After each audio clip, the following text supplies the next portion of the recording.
Hello, opening scene. I got my jigs.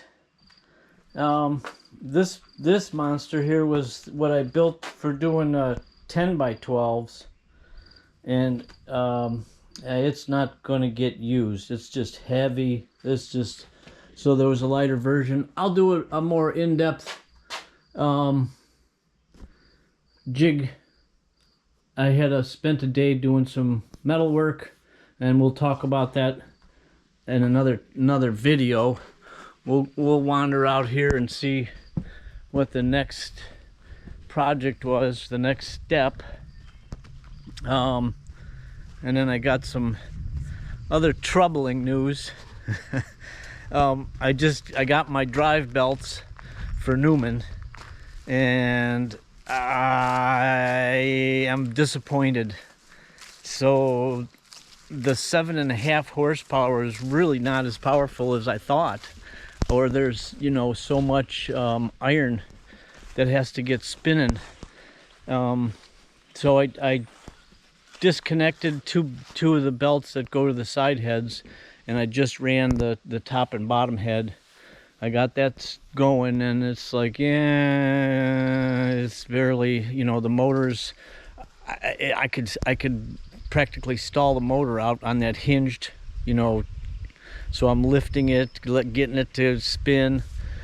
I got it spinning for a while. I shut it down, I greased everything up, and then I tied the belts on for the two side heads, the two inner heads, and fired back up again with the generator. And I can't get it to run. it wants to basically stall the motor out, the electric motor, and it's I would have guessed it had a lot more power than that, so I'm gonna have to reconfigure what to do.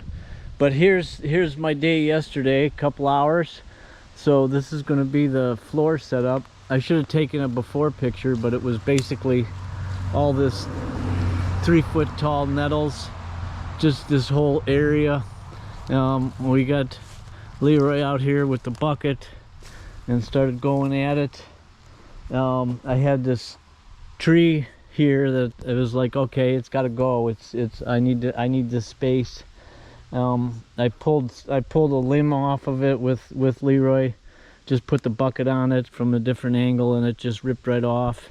And then I started punching some bunch of dead stuff, or decayed, out of this side.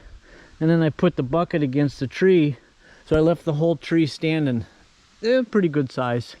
And I put the bucket on it, and it's like I could get it to push. This whole thing was a little bit weak. It's a really old tree and not very sound. So I got the chainsaw and an axe, and I started cutting a little bit on this side. There's still a little bit of live wood here. And then there was a rock. This rock was laying right next to the trunk on this side. And so I got Leroy in with the corner of the bucket, popped the rock out. Well, I caught a root, a nice size root. And as I pushed and pulled, pushed and lifted, it's like all of a sudden the whole tree. And so I powered it over. Leroy ripped it right out.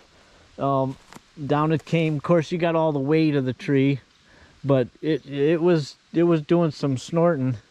And then it's cost me now. I'm just limbing it up, firewood, and all of a sudden I get to this butt end, and it's like, oh, there's a lot of character stuff. I may try chainsaw and take some cookies.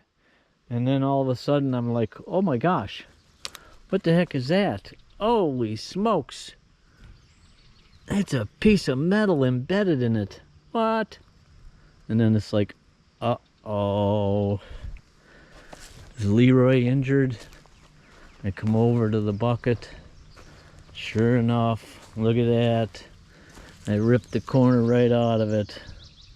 Sad day for Leroy. Oh well, such is life. He's running good, and so now we've got an area to figure out how to lay out a floor. There's quite a bit of slope, but this will be the, I mean, this is the high side. So anyway,